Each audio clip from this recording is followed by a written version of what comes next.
Yeah, actually, so this industry as a whole, healthcare as a whole, and then dentistry as a whole, over the time has become very operations heavy. I'll start from the top level problem. So, every doctor to serve a single patient, you need 4 to 5 hours of admin overhead work for it to basically be able to provide that care. And that problem sounds small, but it has multiple silos of problems. They are smart people. They have reached to this point by doing something very right. And the board is fully aware of it. But these millions of people who work in this ecosystem, for them to embrace AI as not an existential threat, but something which is going to make their job easier, make the industry experience easier, and actually grow the experience. I think so. If that is an open opportunity, and again, I'll go back to that same earlier radiologist example, and then the technology has a very important role to play over.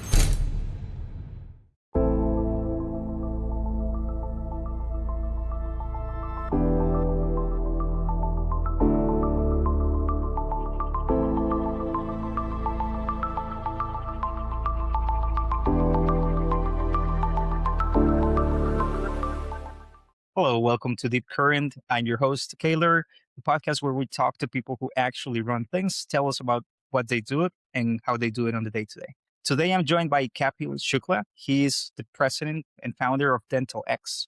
Now, DentalX is quite an interesting project. I actually want Kapil to walk us through that.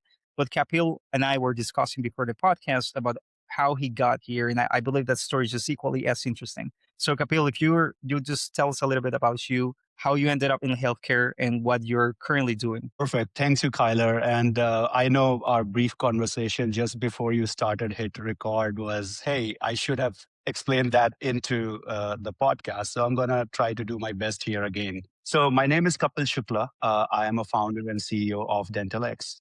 I'm an engineer by heart. I grew up in India. I've done my research work in South Africa and Indian Institute of Sciences, went to Indian Institute of Technology, Kanpur in chemical engineering back in 2002.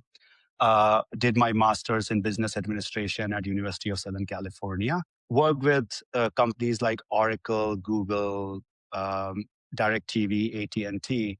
So, and God has been really kind to provide me a lot of opportunities to not just learn one aspect of technology, but actually go horizontally across and learn a lot of it. It's so, yeah. And personally, father of a 5-year-old kid, he's my pride and joy. And I am a big fan of oceans, and my claim to fame in oceanic is that I dive every once in a while. I'm pretty big on coral conservation, and as well as I have a 250-gallon tank at my home, which hosts corals and has been stable for almost 5 years. So any of the coral lovers here would really appreciate how much effort that takes. Funny enough, you mentioned DentalX, and it's actually best expressed as a story rather than telling you what DentalX does. So I have been working on AI work since 2002. So early work was involved in working in a research lab, doing the protein structure predictions using the probabilistic algorithm. And not many people know what AI stands for at that point in time, except the academic circles. 20 years later, when the AI hit the mainstream, I knew that it is going to change every industry everywhere because I've been thinking about all this stuff from past 20 years. And I've been keeping up with what is going on. So the question was what I wanted to be part of. And my first inclination was that I want to be part of healthcare because I have worked with UCLA Health. I understand the domain a little bit, but not deeply. And as well as I have done a lot of philanthropic work, which was actually related to healthcare during COVID times. And, so long story short, I was like, okay. And what I started doing, there was no big pipe dream of building a company or doing or solving a problem. I just started building a small, pilot products. And whenever I was going to a conferences, I was just showing it to my doctors and people involved in healthcare, like, hey, how about this? How about that? And I started getting a lot of feedback because everybody was excited. And if you guys think doctors, they are the best readers, which means they have all the knowledge in the world. So they will be like, hey, can AI do this? Can AI do that? And in this whole process, I actually met this dentist who I was showing what it is doing. And he was very inquisitive. I became really good friend with him during the conference time. And he kept asking me. And then he, in the end, basically, after a couple of hours of discussion, he said, "Hey, Kapil, what you are doing is great. What you are showing me is great. It's going to save me 30 minutes of my day. But if you can solve my revenue cycle management problem, it's going to save my dentistry." And quite honestly, I didn't have a choice at that point in time. I already knew which problem I'm solving. So I started learning about what does revenue cycle management means in a dentistry. I started learning about what does the verification means, what are the nuances of that. So it started with a product and an idea rather than a company and a product. So you have to understand it's an entrepreneur's mindset. So now we have a problem statement, we have understanding of the problem. We started building the small tools.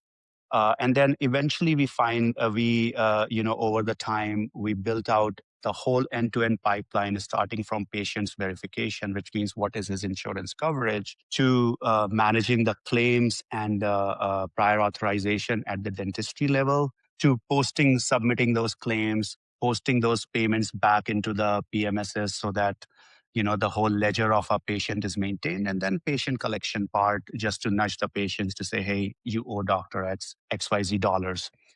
So we basically build that whole solution, and now we are growing. We have a lot of customers, so happy customers, hopefully, and yeah.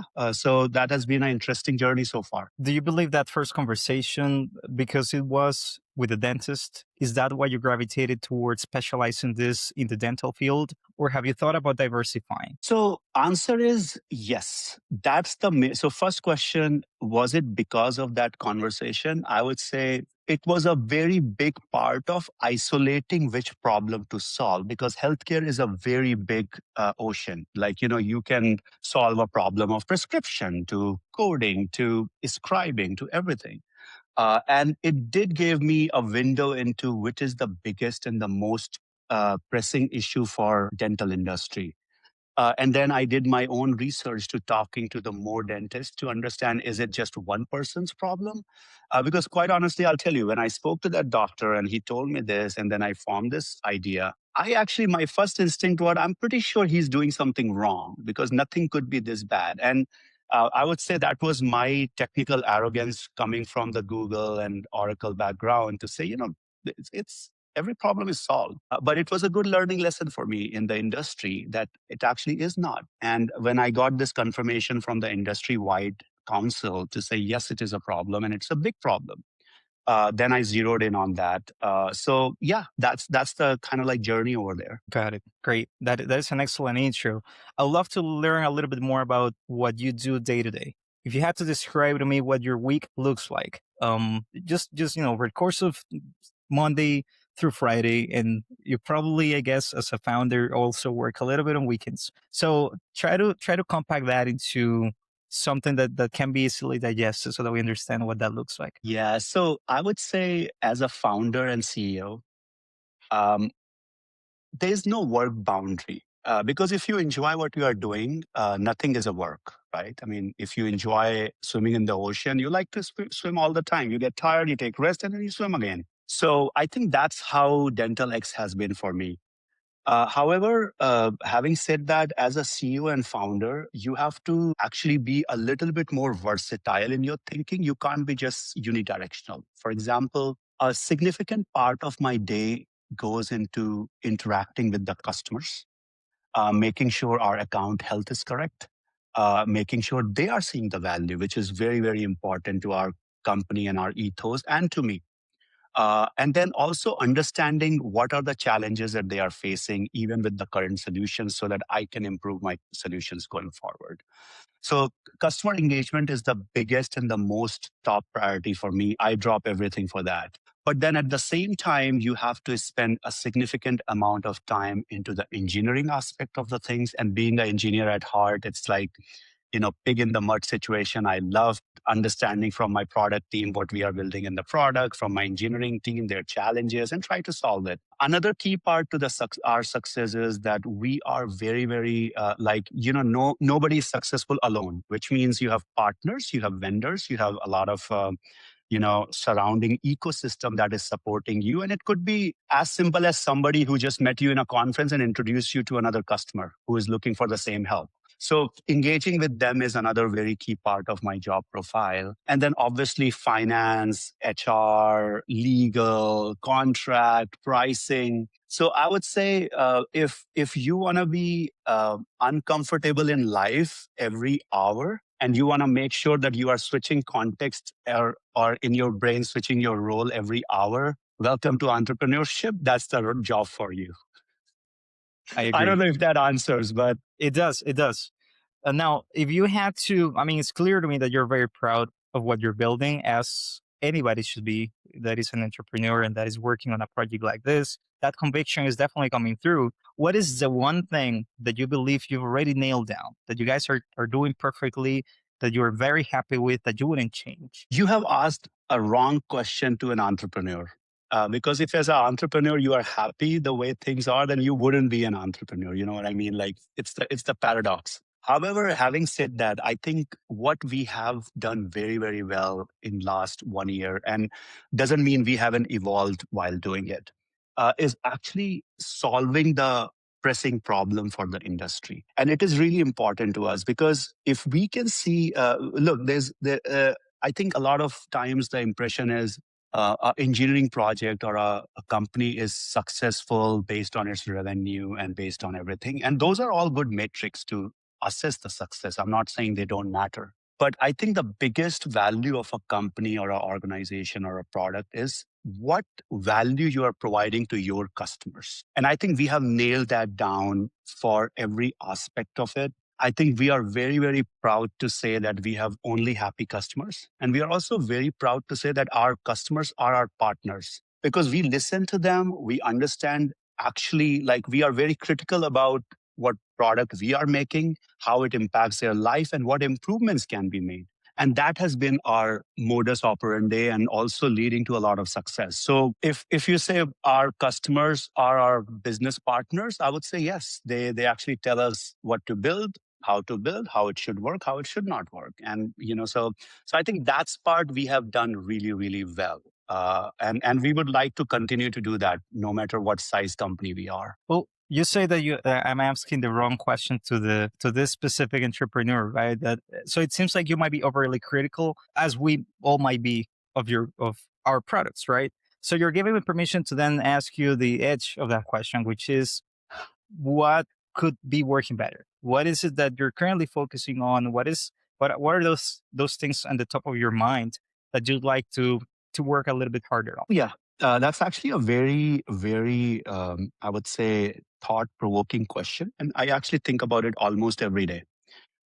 So one of the, so I have, I would say, I would give you answer in two parts. One is how I personally would like to shape up for the future. And second is how I would like my team to be shaped up for the future. So personally, what I would like to do for myself is a lot of times, since your energy is spread out into 10 different verticals, because you are looking at the finances next 1 minute, next minute you are talking about a legal contract, third minute you are talking to a partner, to a customer, to technology solution and whatnot.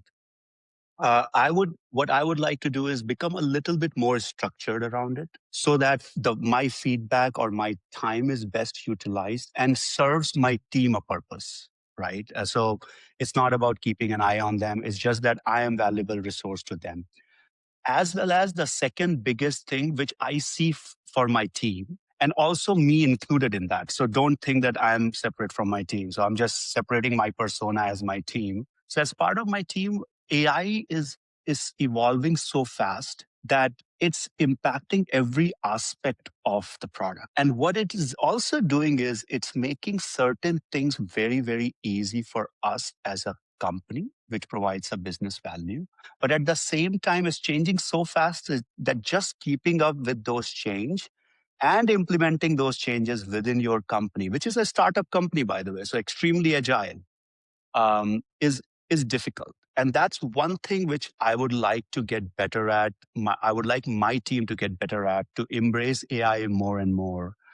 The things which were, so I was just talking yesterday to one of my friends, and what I told him was, earlier, if you look 5 years back, the time from an idea to a product and execution was at least a year. a 2 year or 3 year time frame. Now, from an idea to a product to a market is literally squeezed into 2 months. Like you can do everything. And I think just keeping up with that pace and keeping that muscle going in your company's ethos is the most important part, I would say. Well, this is very interesting because this question is probably mostly applicable to this specific industry. And you're correct. I mean, it's easier now to ship products, it's easier to validate a concept more so than ever before. You having come from an AI background and understanding how polar now the current AI looks like against what we used to have several years ago.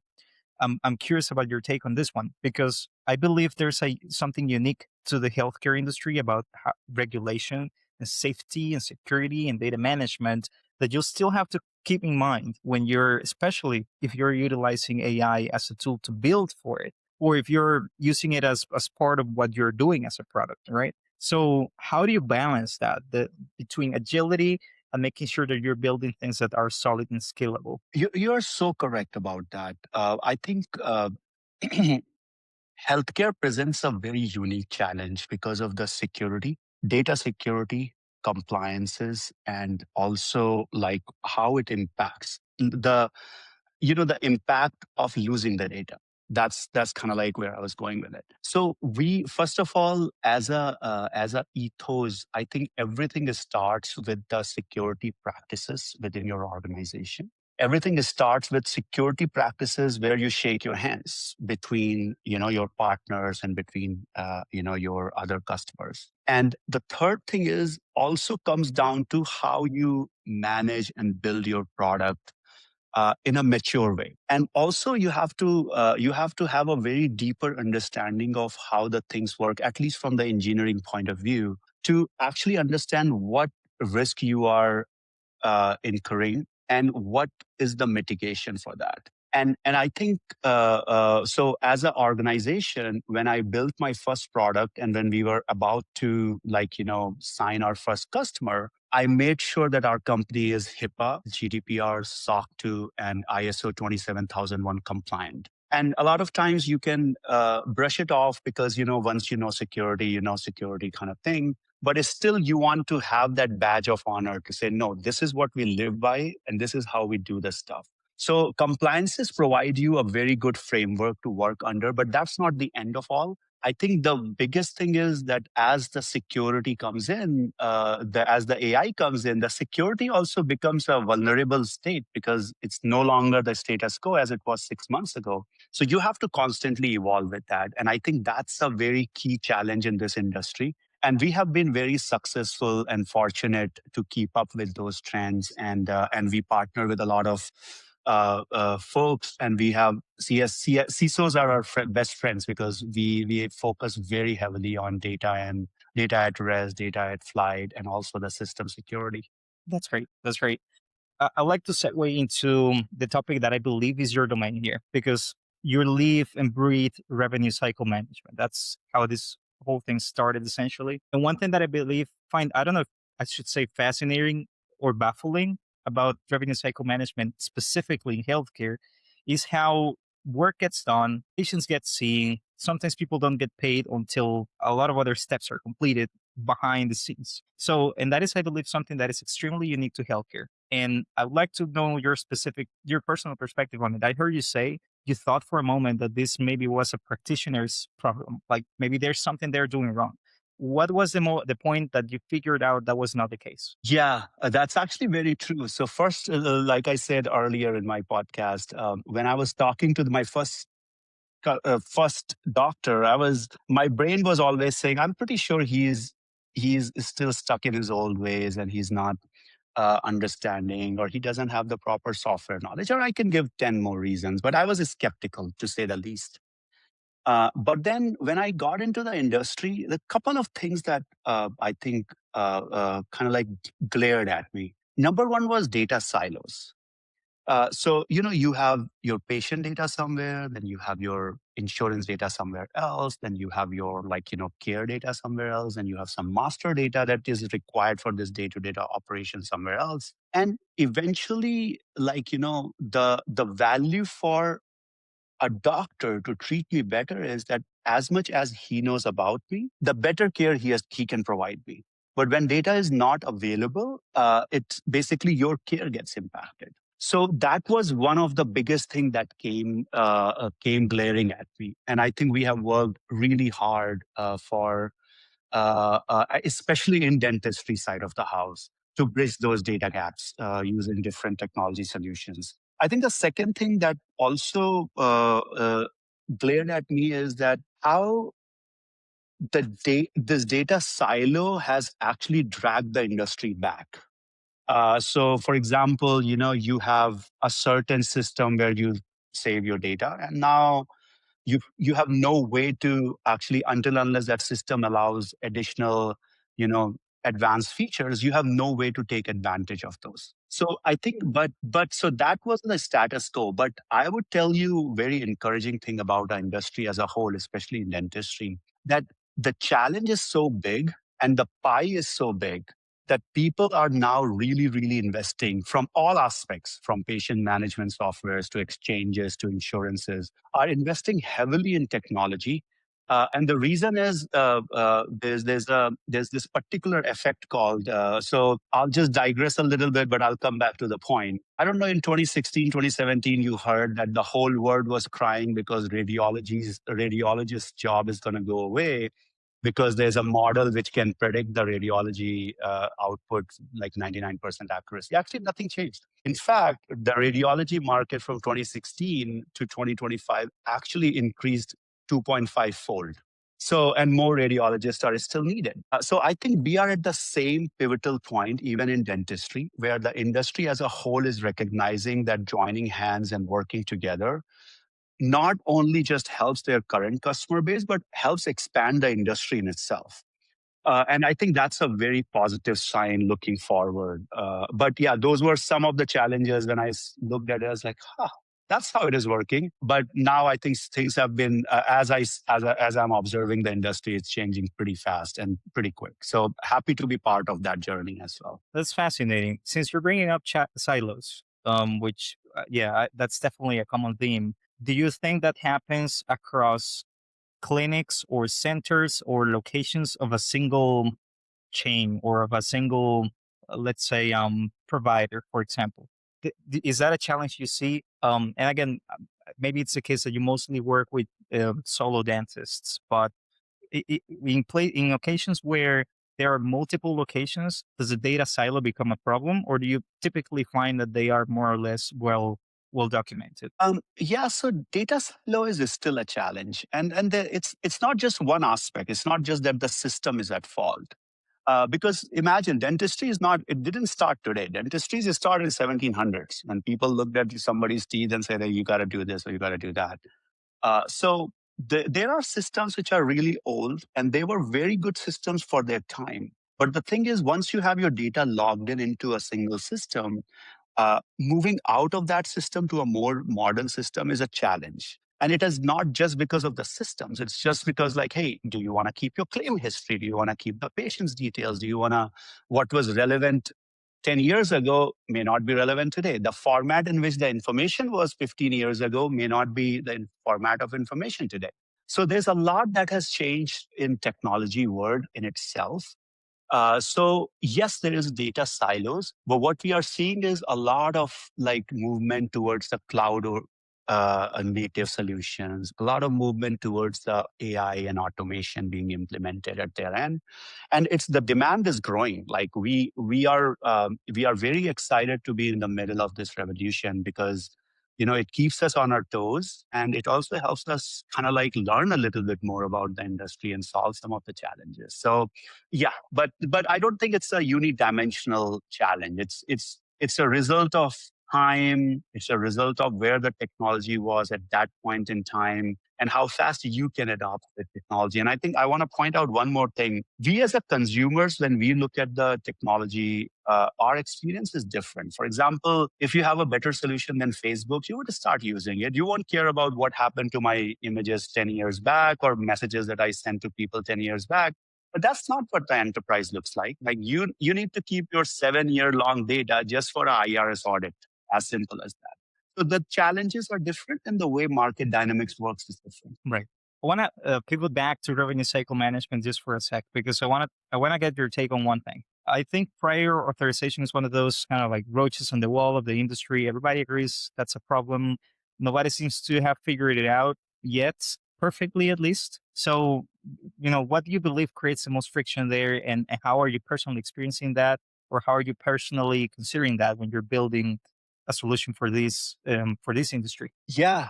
So actually, prior authorization has always been a challenge. And I think so I have my personal take on this. I think you cannot solve prior authorization problem by looking at either dentistry or medical, or you have to go a little bit deeper. So are you building a prior authorization solution for endodontics or orthodontics or periodontics or mental health or, oncology, or you know what I mean? And then there are specializations and nuances involved in that. So one of our biggest challenges? How do I make sure that the assessment of doctor and the his knowledge and his understanding of patient's condition translates it into somebody who is going to review it, is not in front of patient, is not looking at him, can translate that information into somebody who is looking at it and can provide enough data point so that he can make a very informed decision to say whether it is really needed a treatment or not. And I think that's the unique way to look at it, where it's not about right and wrong. It's simply about transitioning that understanding of doctor into a perspective that somebody can understand on the other side who have no patient context, which means that's where the data silos come into the picture, right? That's where the understanding of previous cases comes into the picture. That's where the understanding of how the whole claim process works and what is the necessity versus an optional work comes into the picture. And I think we have done a pretty good job in making our agents as autonomous as possible and as integrated with these different silos of information as possible, so that we can provide a very realistic picture in front of the insurance, so that they can basically go ahead and make that determination. So yes, it's a challenge, but and the second aspect of it is that AI as a technology or LLMs as a models or new model are still evolving. You how many versions you have seen in the last like 12 months? Every 3 weeks there's a new version. So I'm very confident and very, very positive that it will actually be a golden state is not very far away in future. If it is not today, it will be in next 6 to 8 months. Wow. Well, that is an aggressive timeline. Um, on the topic of data, I just this just came to mind. But given the type of service that you're offering, you're essentially dealing with the way I see it, and keep me honest here, two distinctly different sets of data. The data that is pertinent to the medical centers and the medical facilities, that their patients, their claims, their everything that's going on their end, and the data that you're dealing with about how many clients you have and what information you can get from them so that you can continue to iterate on your solution, provide the best solution possible, make adjustments as you need to go. So, first, am I correct in that assumption? That's the first question. The second question is, how do you keep those two things separated and how do you analyze them to make decisions? Yeah, you are actually very correct on your understanding. So we have different silos of data. You can call it some. I will put it into three or four categories and maybe five. But let me just start. Something is called industry metadata, which means like how what your codes are, what the definitions are, what the coverages are. Then the second one is basically the insurance side of the data, which means the individual coverage is to policy coverages, is to like a lot of other information, which is like payment schedules and whatnot. And then you have the doctors information, which is the providers information and their contracts with the insurances, and then also the patient information. So there are actually not just one player. There's an industry, which like, let's say the regulating authorities, they have their own, guidelines around it. And you have insurances, then you have like your doctors, and then you have your patients. And these are like the four different silos of data. So what we do is we actually have the strategy for each one of them separately. So, like for example, we don't store our patient information, which is the PIIs and social security numbers and stuff, into a regular data store. We actually save it in a very very secure data store, which you cannot access without decrypting the data. Like you have to have an encryption algorithm available to you and generate those keys. There are other data which is not that less, which is less sensitive. For example, the general guidelines, like, hey, code D210 means, pediatric assessment. And please don't quote me on this. I'm not a clinical person. So if I'm incorrect to the listener doctors, I apologize in advance. So we basically have the different security standards for each set of data, but our common security standard for each one of those data silos is the least privileged information, which means you only get the information when you need it, not like you just pull the information and start parsing. And then also when training our AI models and tuning the AI, we use the very enterprise heavy solutions, which means we primarily work with Google, which has, at least in my opinion, the best security standards. And I might be biased because I am a ex Googler, so but I think they have done a fantastic job, even as an engineering point of view, in maintaining the AI security and solutions around it. And then just saving the transactions and saving the data correctly is not enough. And we have a complete layer around our data and our applications, which is constant monitoring, making sure that the threats are analyzed, making sure that we have a huge detection of threats. So it's a multi-layer security strategy. That's how we keep our information. But yes, the data is kept encrypted. Every silos of data has different security standards and so on and so forth. But then tell me what you're doing with this for your own decision making. For example, how often are you looking at the data that is relevant for you to pivot as a business, as a solution to make adjustments? How often do you look at it? How do you look at it? Where do you look at it? How real time as are these decisions being made? Yeah, so actually we don't look at data as an individual, for example, for our decision making. So, and let me just give you a single example. Let's say Kyler is has Delta Dental and Kapil has Blue Cross Blue Shield, right?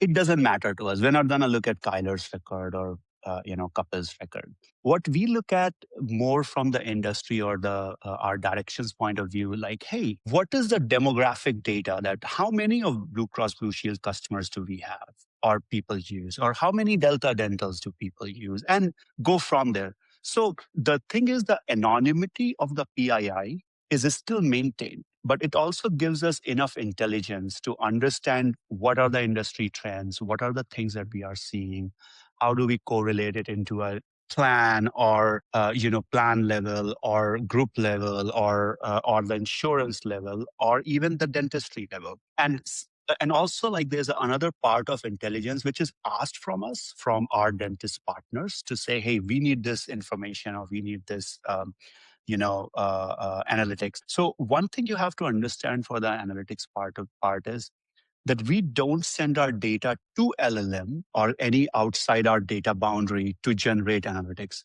What we do is we talk to these big models to give us the proper queries which can generate those smart outputs. So it's only that if I tell you, asking you like, hey, here is Kapil and here is Kyler, and he has Blue Cross Blue Shield and he has Delta Dental. Tell me how many customers have Delta Dental and how many have this. And the answer would be one and one. But what we ask is like, hey, I know that I have a column name person and I have a column name insurance. What query should I run on my database so that I can get how many patients have Blue Cross Blue Shield and how many patients have Delta Dental?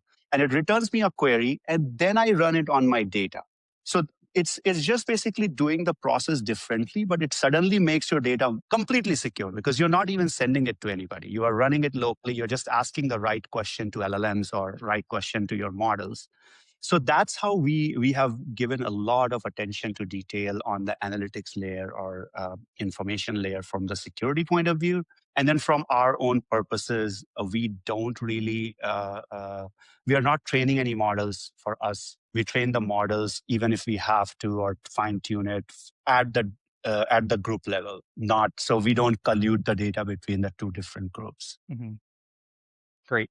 From your answers, it's clear to me that based on the service that you're providing, you're operating at a level of, let's say, at a technical or technology level that is higher than the bar for the industry in many cases. And as somebody that is there day to day, talking to these practitioners, talking to the leaders in the industry, I want to ask you this question: where do you see the biggest opportunity for independent or group practices even to operate differently from where the industry has been kind of as a baseline? And not like incremental improvements, and really doing something that you believe the large health systems cannot do, and the small solo practices just don't want to invest in, but that you still believe there's a lot of value in. Yeah, actually, so this industry as a whole, healthcare as a whole, and then dentistry as a whole, over the time has become very operations heavy.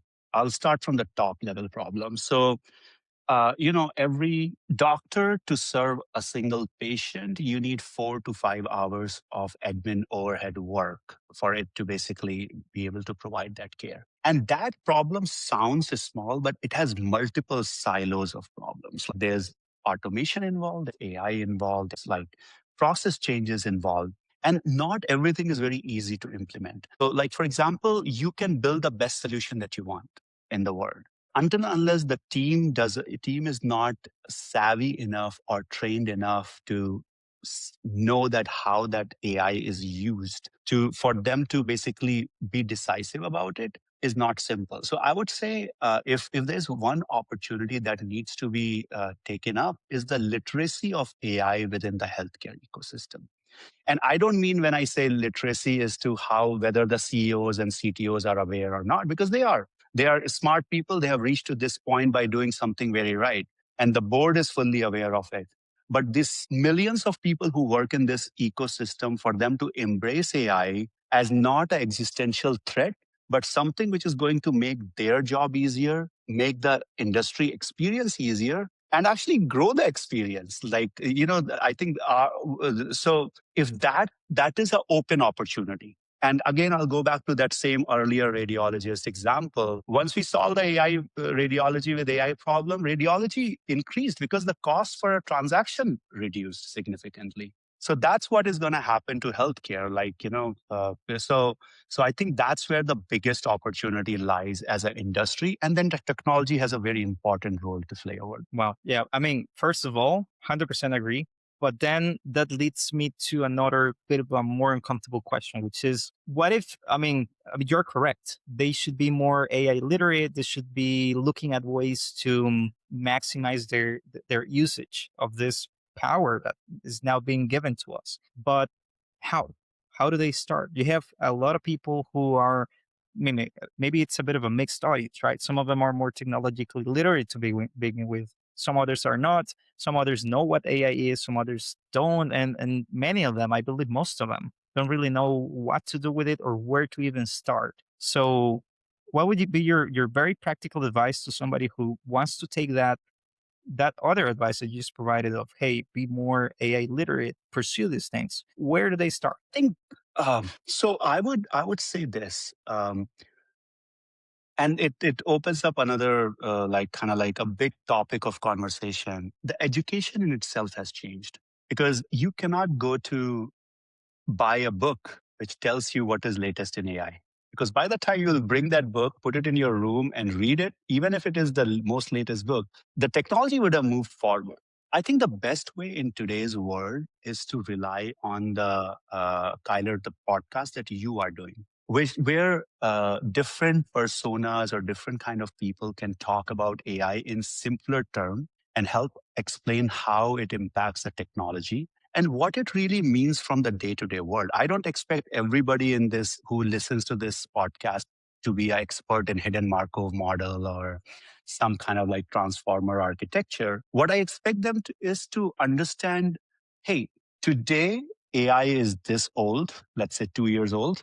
It's a 2 year old kid which can do these 5 things. Hey, 2 months later, it's a 2.5 year old kid, or 6 months later, let's say 2.5 year old kid. Now it can walk and now it can do these certain things.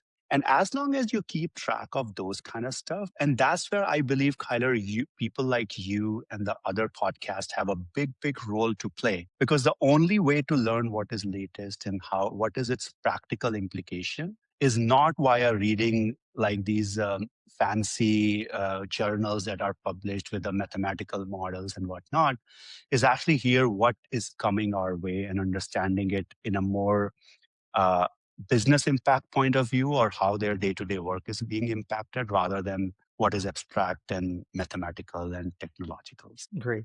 I want to keep asking questions so bad, but because we're now kind of getting toward the end of the time that we have, I want to jump into the lightning round. So I'm going to ask you a few questions, Kapil, 2 to 3 questions. Just answer honestly, quickly, without really thinking too much about it. I want the raw version of them. Okay. So I'll shoot and you'll respond. Let me start with this one that I always like to start with. What is the most overrated thing in healthcare technology right now? Overrated. Word AI, not AI, word AI. Because what is happening is a lot of this is, and by the way, this is my Kapil technologist opinion, not the Kapil founder and CEO. What is happening is the word is overused, but how it values the end customer, doctors, nurses, patients, admins, is still nobody defines it. So a lot of times it's actually the right solution. People like us who are actually building the agents which are autonomous and do stuff, but then there's a lot of fluff in the market, and that's kind of like where I get a little bit as you dwell to the second and third layer, you see that through, and I think our customers are also getting smarter in that. So we're really happy to see that. Great. From your exposure to different types of practices, what do the best run practices do differently that sets them apart from the average one?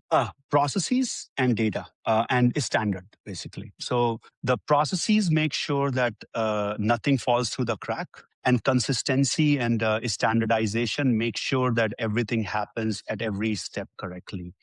So I know there's this one great CEO is a good friend of mine. I've met him multiple times over the different conferences, and he's my gold standard. First time I went to him to sell my solution, and he said, "Kapil, let me tell you the statistics of my DSO." And he started throwing his numbers, and I'm like, you know what? I don't need to sell you anything. I actually want to talk to you to learn from you how to do it, and so that I can make it, industry wide. And so yeah, I mean those are the. But after my conversation with him, we can always talk. We can have a full podcast about how he does it. But I can tell you those were the two things that were the biggest highlight: standardization, process, and consistency. That's it. Makes sense. And about you specifically, what is the one system? Call it a tool, a process, the one system that you couldn't run without. That is totally crucial. That would be my Gemini on Okay. my cell phone, because All right. so very recently I was I wanted to reshuffle my living room or my bedroom, so I took a picture in Gemini and I said, hey, tell me, where do I put my bed. It gave me some ideas. I did that. Basically, the point that I wanted to bring across is that AI is impacting every aspect of work, how I lay out my room, to what I put on the wall, to what I do in my dentistry. So yeah, it is becoming a key part of my day to make me efficient and make me better on the objectives that I discussed early in the podcast. That's a good one. Finally, more of a casual question, but if you had not gravitated toward healthcare and you were not doing what you're doing with DentalX right now, what would you be doing? I would actually be continuing with my job at Google. It's one of the world's best employer. This is the best team that I've ever worked with, the best work culture that there is, and the best technology and most intellectually satisfying work. So I would not. I sometimes think that I would not have left that job for anything better than what I'm. Great to hear. Well, Kapil, we're getting toward the end now here. I thoroughly enjoyed this conversation. I very, very much loved how you brought in the technology and data angles and how relevant they are to the modern Thank you. stage of the industry. I think that's a very unique perspective. So thank you so much for being part of this. Where can our listeners continue to follow you and what you're doing at DentalX? Yeah, please follow me on LinkedIn. My name is Kapil, Kapil Shukla, Shukla. Follow my company on LinkedIn. It's Dental-X AI, previously known as MedX. And also reach out to me on my email. It's kshukla at dental-x.ai. So happy to connect with any of you guys and answer any queries. Thank you, Kapil. And thanks everybody for listening to Deep Current. If you are a healthcare operator dealing with any of the challenges that Kapil brought up or any of the challenges he's solving and discussed today, we'd love to continue that conversation. You can find us at oceanscall.com. Hopefully you'll tune in next time and see you later. See you. See you, Tyler.